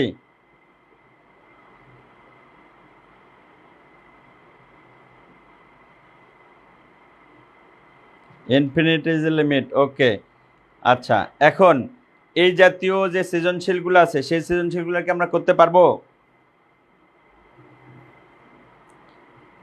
এই জাতীয় সৃজনশীলগুলি করতে পারবো কিনা?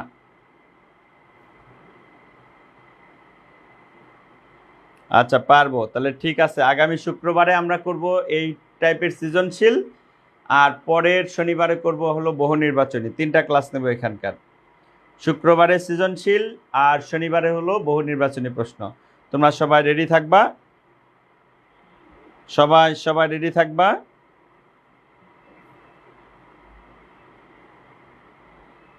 আচ্ছা, শুরুর অংশগুলা তোমরা একটু রিডিং করে নিবা, তাহলেই হবে। ওইগুলা রিডিং পড়লেই বুঝতে পারবে, সমস্যা নেই। ঠিক আছে, ওকে। ভালো থাকো, সুস্থ থাকো, দেখা হবে শুক্রবারে আবার।